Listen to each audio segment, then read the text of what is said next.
Hoy estaremos disfrutando la palabra en la carta del apóstol Pablo a los Colosenses, en sus capítulos 1 y 2. Esta carta fue escrita desde Roma, en donde Pablo permaneció bajo custodia en una casa. En México se conoce como arresto domiciliario, probablemente encadenado a un soldado, pero gozando de ciertas libertades. Por ejemplo, recibir a visitantes, escribir cartas, evangelizar. Colosas fue una ciudad que quedaba a unos 160 kilómetros al este de Éfeso, sobre el río Licio. Su vecina era Laodicea.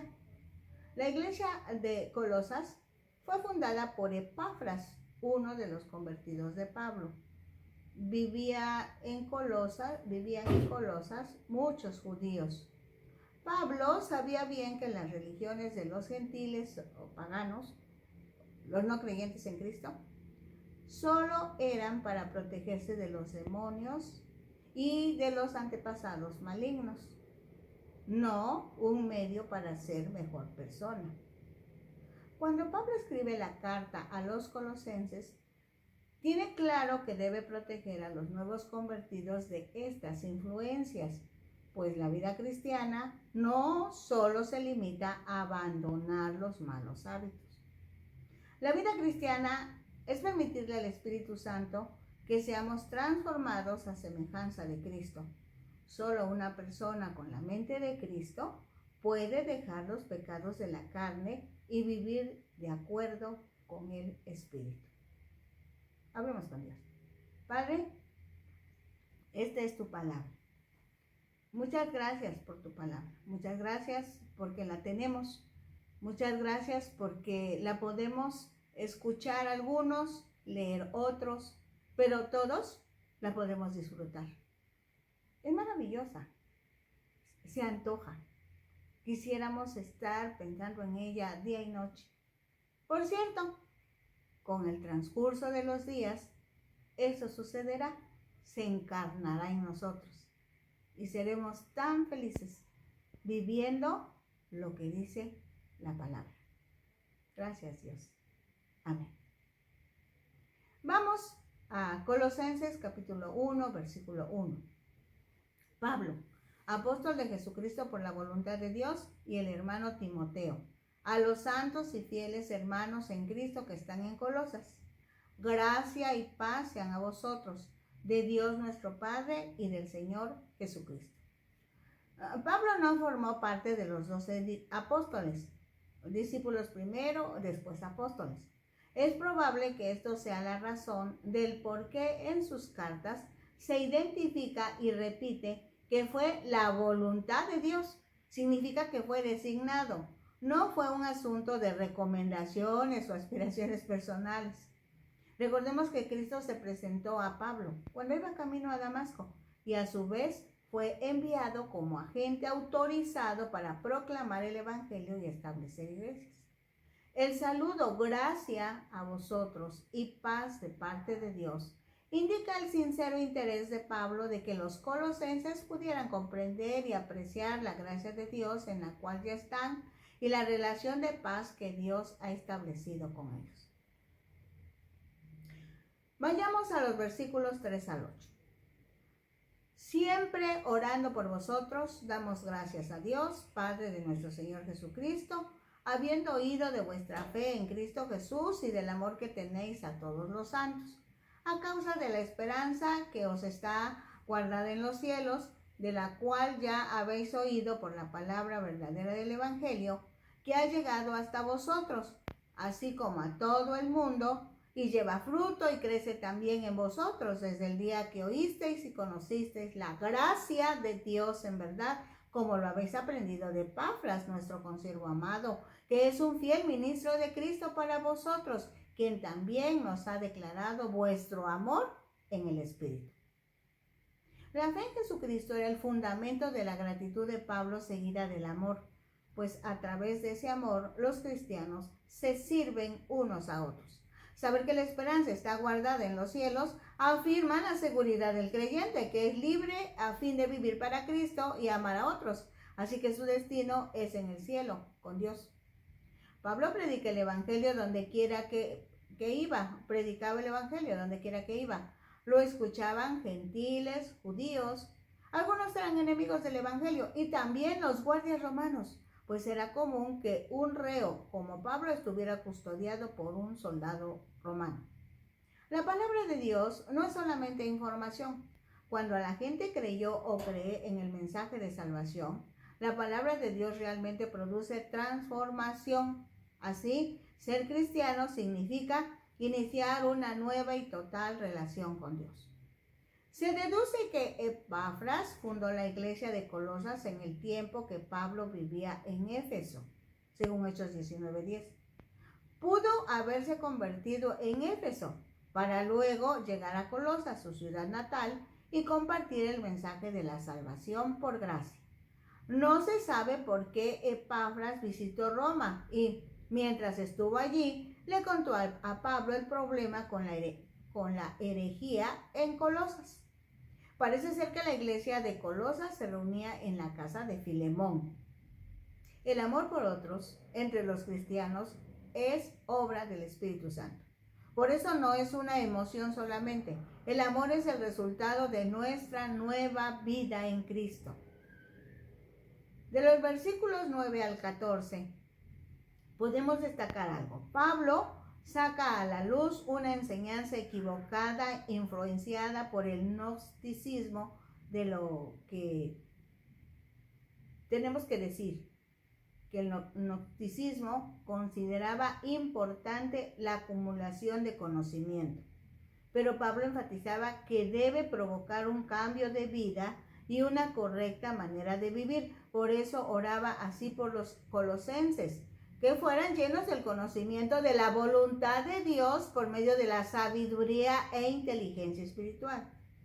Su oración incluía la petición que al crecer en el conocimiento de Dios llevaran fruto en toda buena obra. El conocimiento de Dios no es algo secreto que solo algunos puedan descubrir. Está disponible para todos.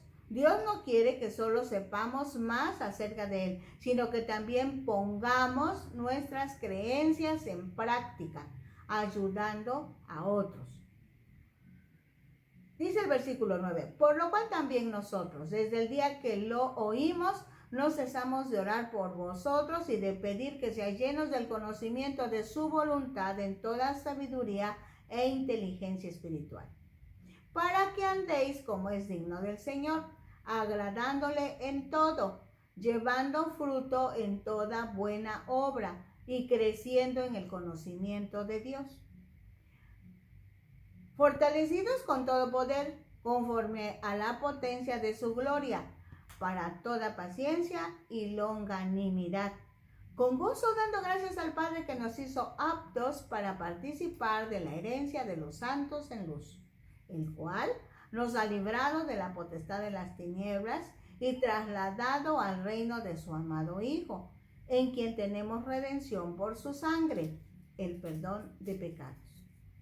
Los colosenses temían a las fuerzas invisibles de las tinieblas, pero Pablo dice que los hijos de Dios fueron trasladados de las tinieblas a la luz, de la esclavitud a la libertad, de la culpa al perdón por el poder de Dios, quien nos rescató de un reino rebelde para servir a Dios que es justo. Estos versículos del 9 al 14 son modelo de intercesión por las personas. Si usted va a orar por alguien y no sabe qué decir, vuelva a leer estos versículos y el Espíritu Santo le ayudará. Dicen los versículos 15 al 20. La iglesia de Colosas había recibido enseñanzas equivocadas respecto a Cristo. Entre ellas, afirmaban que la materia, el cuerpo humano, es malo, perverso. Por lo tanto, Dios no pudo haber venido a la tierra como ser humano. Pero Pablo refuta esta idea en el versículo 15. Dice, Él es la imagen del Dios invisible, el primogénito de toda creación. Creían que Dios no había creado el mundo, porque Él no pudo haber creado lo malo. Pablo contesta que Jesucristo, que es Dios que tomó forma humana, es el creador tanto del cielo como de la tierra. Lo dice en el versículo 16, porque en Él fueron creadas todas las cosas, las que hay en los cielos y las que hay en la tierra, visibles e invisibles, sean tronos, sean dominios, sean principados, sean potestades, todo fue creado por medio de Él y para Él. Por otro lado, aseguraban que si Cristo era Dios, solo debería estar a cargo del mundo espiritual. Pero Pablo explica que tanto el mundo espiritual como el físico fueron creados por Él y estaban bajo su autoridad. Esto incluye los gobiernos, en ese momento el emperador, los magistrados, el pretorio, los soldados y demás, así como el mundo espiritual, los principados, las potestades, los demonios. Cristo no tiene igual o rival. Él es Señor de todos, la única y máxima autoridad. Para que lo tengan bien claro los colosenses y nosotros. Aseguraban que Cristo no fue el único Hijo de Dios, sino uno de los muchos intermediarios entre Dios y el pueblo. Eso es lo que enseñaban ellos. Por eso Pablo en el versículo 17 dice, y Él es antes de todas las cosas, y todas las cosas en Él subsisten. Este versículo también deja en claro que Dios, Jesús es Dios, no solo es el creador del mundo, sino su sustentador, pues toda la creación es protegida, prevenida de la desintegración y el caos. Por ello, los que somos sus servidores, confiamos plenamente en Él para nuestra protección, cuidado y sustento.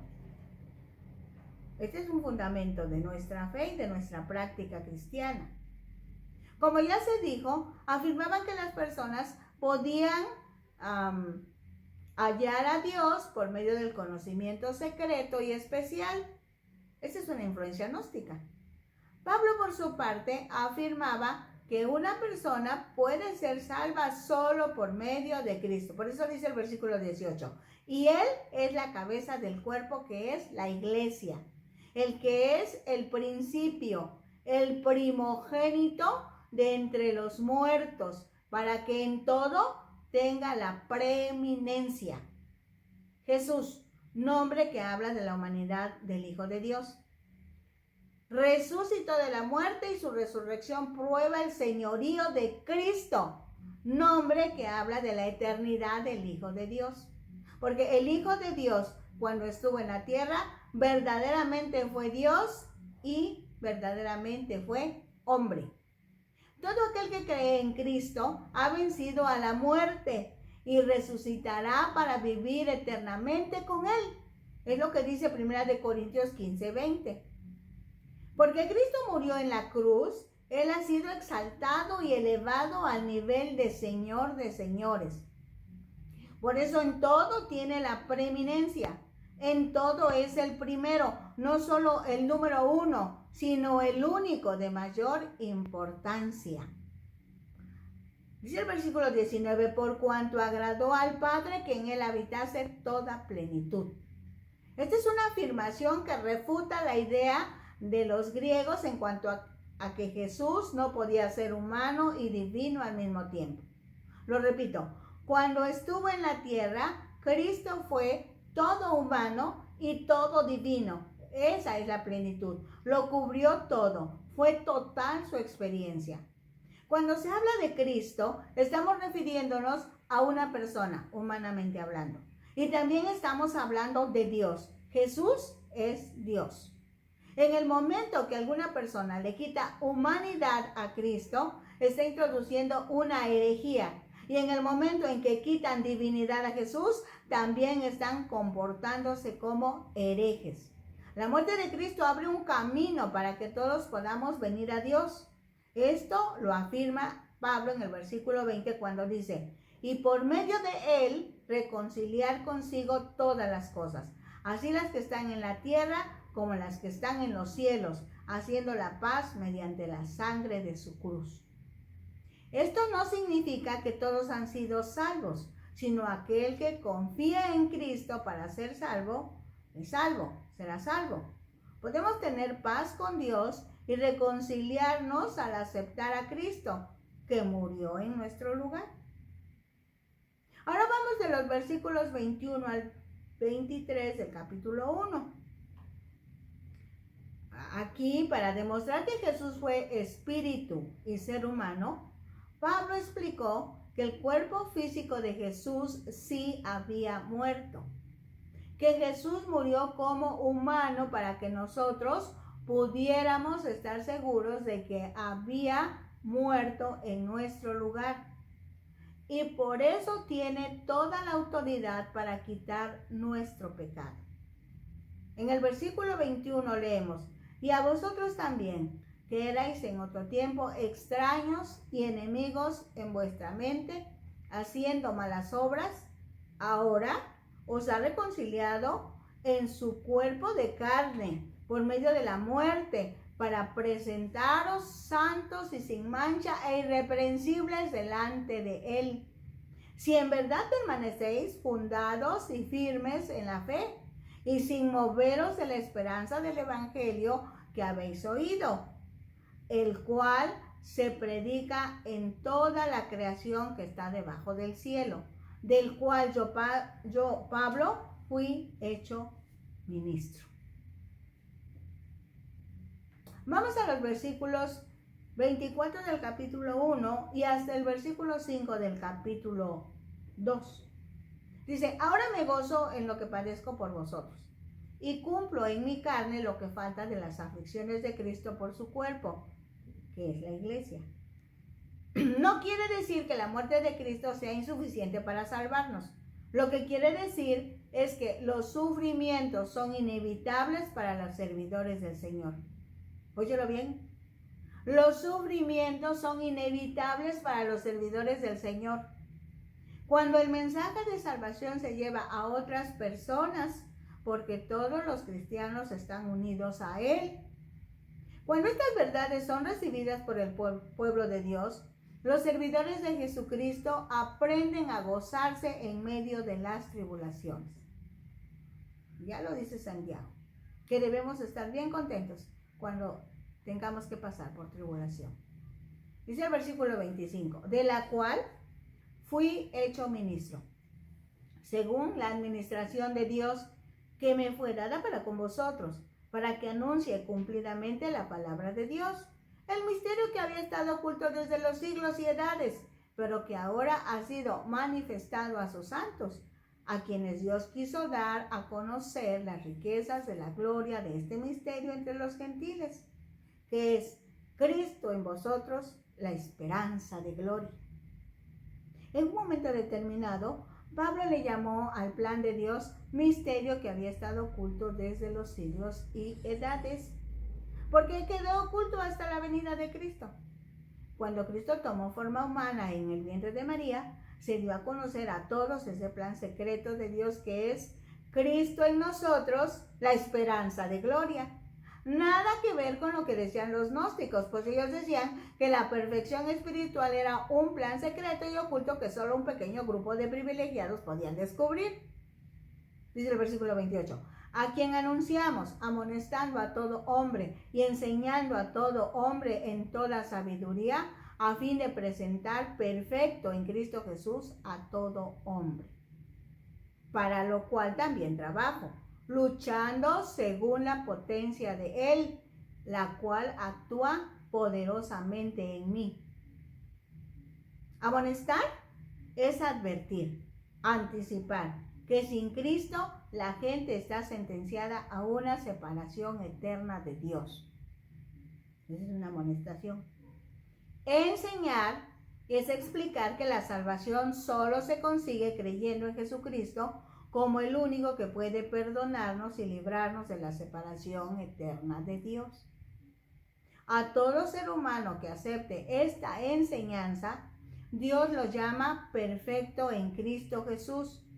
A eso dedicaron su vida Pablo y sus compañeros en ese servicio a la humanidad, empezando por los judíos y enseguida entre los gentiles, como el mismo Señor Jesucristo lo realizó cuando estuvo en la tierra.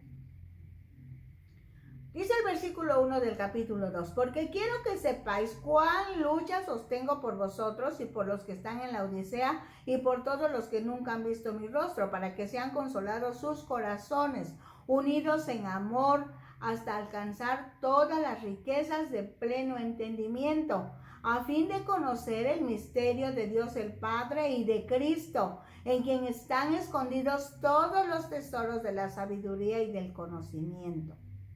Y esto lo digo para que nadie os engañe con palabras persuasivas, porque aunque estoy ausente en cuerpo, no obstante en espíritu estoy con vosotros, gozándome y mirando vuestro buen orden y la firmeza de vuestra fe en Cristo. La Odisea, a pocos kilómetros al noroeste de Colosas, tal vez fue fundada por uno de los convertidos de Pablo cuando el apóstol estaba en Éfeso. La Odisea era un centro comercial y Juan en el Apocalipsis les califica de tibios en su consagración a Cristo. Esa doctrina equivocada había cundido toda la región, así que Pablo estaba interesado porque la Odisea también fuera instruida. Por cierto, pretende que las iglesias se unan en fuertes lazos de amor cristiano para que puedan hacer frente a esa y seguramente otras herejías que habían surgido o que surgirían con el correr del tiempo. Aunque el gnosticismo tuvo su máximo desarrollo en el siglo II, desde los días de Pablo, entre los años 50, 60, 70 después de Cristo, empezaron a extenderse estas ideas y fueron atractivas para algunos, más cuando no conocían la doctrina de Cristo. Así que el conocimiento es importante, pero el conocimiento solo como conocimiento no sirve en la vida cristiana. Se debe creer, pues al creer las actitudes cambian, dándose como resultado la práctica del cristianismo, que es lo que encontramos en los versículos 6 y 7. Dice, por tanto, de la manera que habéis recibido al Señor Jesucristo, andad en él, arraigados y sobreedificados en él, y confirmados en la fe, así como habéis sido enseñados, abundando en acciones de gracias. Haber recibido a Cristo es lo mismo que aceptar a Cristo como Señor de su vida. Esto es el comienzo de la vida con Cristo. Enseguida, es edificado y fortalecido en la fe, dedicando su vida y sometiéndose a la voluntad de Cristo. Lo encontramos muy claramente también en Romanos 12, 1 y 2, buscando aprender de él, de su vida y de sus enseñanzas. Romanos 3, 16, si quisiéramos revisar, y reconocer el poder del Espíritu Santo en cada uno de los que acepten a Cristo como Señor. Eso está en Hechos 1, 8. Como las plantas reciben los nutrientes del suelo por medio de sus raíces, los cristianos recibimos fortaleza de Cristo.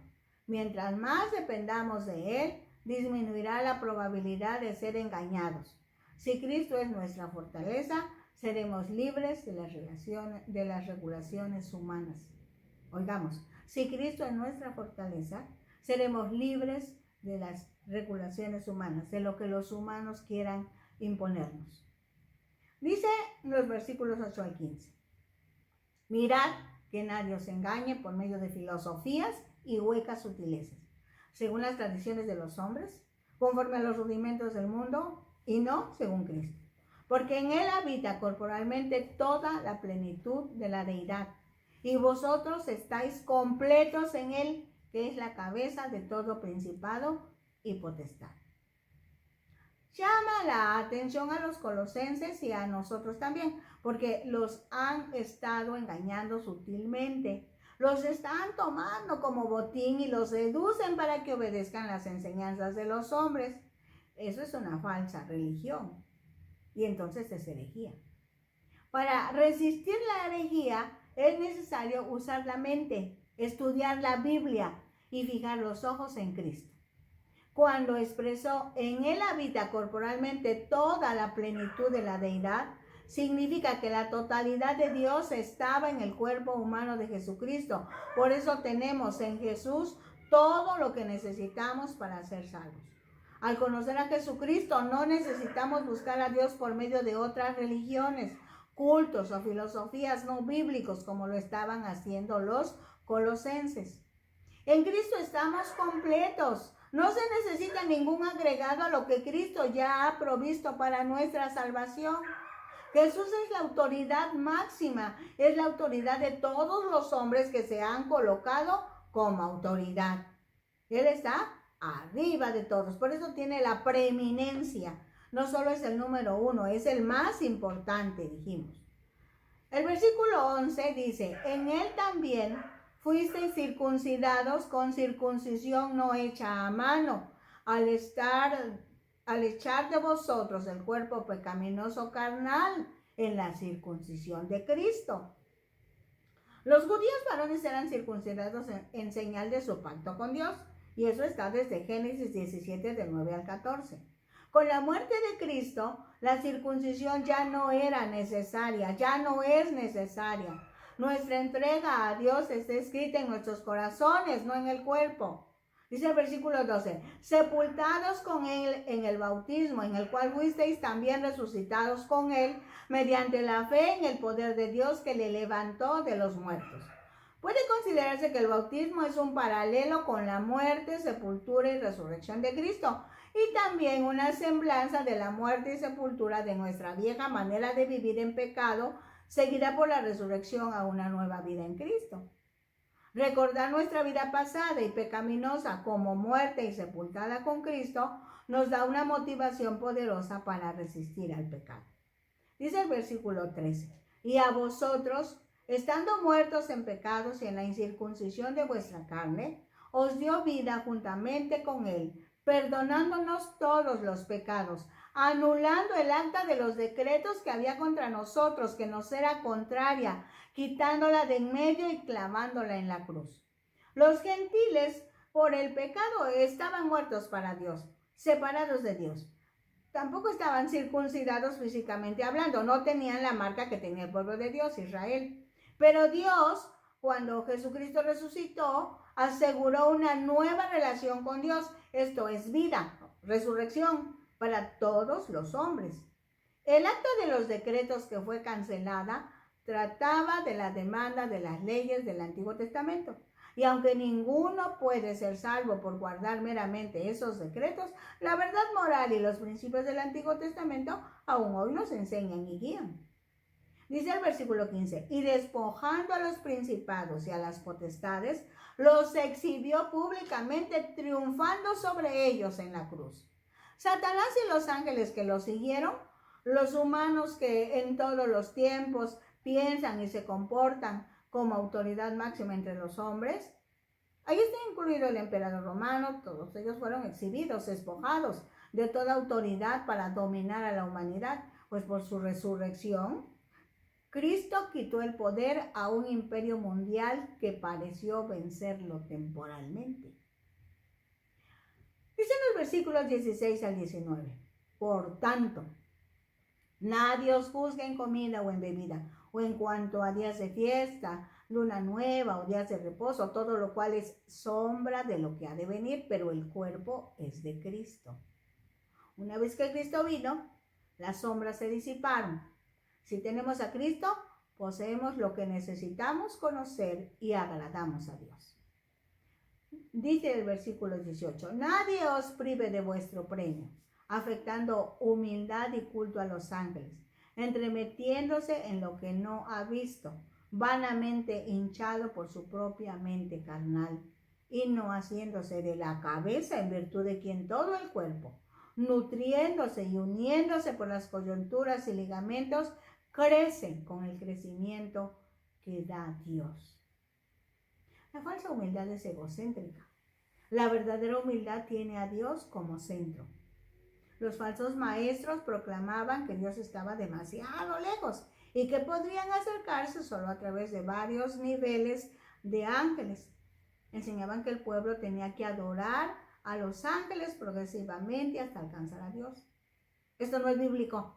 La Biblia enseña que los ángeles son siervos de Dios y está prohibido adorarlos. Éxodo 23 y 4 dice: no tendrás dioses ajenos delante de mí, no te harás imagen ni ninguna semejanza de lo que está arriba en el cielo, ni abajo en la tierra, ni en las aguas debajo de la tierra. Y Apocalipsis 22:8 dice: yo, Juan, soy el que oyó y vio estas cosas, y después que las hube oído y visto, me postré para adorar a los pies del ángel que me mostraba estas cosas. Pero él me dijo: mira, no lo hagas, porque yo soy consiervo tuyo, de tus hermanos, los profetas, y de los que guardan las palabras de este libro. Adora a Dios. Según como vayas conociendo a Jesucristo, permite que la palabra de Dios te guíe. No permitas que te guíe la opinión de la gente. La expresión mente carnal significa que ellos tenían una religión hecha por el hombre. Los falsos maestros no estaban relacionados con Cristo, quien es la cabeza del cuerpo de los creyentes. Ellos mismos vivían en forma inmoral. Cualquier persona que enseñe acerca de Cristo sin haberse relacionado con Él por la fe, no es confiable. Dice el versículo 20: pues si habéis muerto con Cristo en cuanto a los rudimentos del mundo, porque como si vivieseis en el mundo os sometéis a preceptos tales como: no manejes, ni gustes, ni aun toques, en conformidad a mandamientos y doctrinas de hombres, cosas que todas se destruyen con el uso. Tales cosas tienen a la verdad cierta reputación de sabiduría en culto voluntario, en humildad y en duro trato del cuerpo, pero no tienen valor alguno contra los apetitos de la carne. Los rudimentos del mundo son las creencias de los que no son hijos de Dios. No podemos disfrutar de comunión con Dios por seguir normas, rituales o por practicar una religión, en este caso la religión judía, pero hay otras religiones también. Las religiones hechas por el hombre hacen énfasis en el esfuerzo humano. No manejes ni gustes, dice. La disciplina exigida por los falsos maestros parecía buena, y en muchos lugares todavía el legalismo parece que es algo bueno y verdadero. Cuando se trata de seguir una lista de normas, se necesita autodisciplina firme. Con eso la persona aparenta ser moral, pero las normas religiosas no pueden cambiar el corazón. Al contrario, la buena noticia es que Dios buscó y buscará al ser humano. El ser humano solamente responde y responderá al amor de Dios. Lo más importante es creer que el sacrificio de Cristo fue suficiente para librarnos de la ira de Dios, librarnos de la condenación eterna. Así que la salvación depende de la muerte y la resurrección de Cristo. Lo que echa abajo las enseñanzas heréticas, mentirosas, no bíblicas, es el conocimiento de la palabra de Dios mediante el estudio personal y la enseñanza sana de la Biblia. De ahí que agradecemos al Espíritu Santo, a la Iglesia y a cada una de las personas que están colaborando con la divulgación de la palabra en un ambiente de verdad, de gracia, de amor, disfrutando las verdades bíblicas y por lo mismo estrechando lazos de amor, amistad y mutua ayuda. Disfrutando la palabra. En Facebook, Rosadela Hernández Ojeda, en YouTube y en Ventana Virtual Radio Cristiana.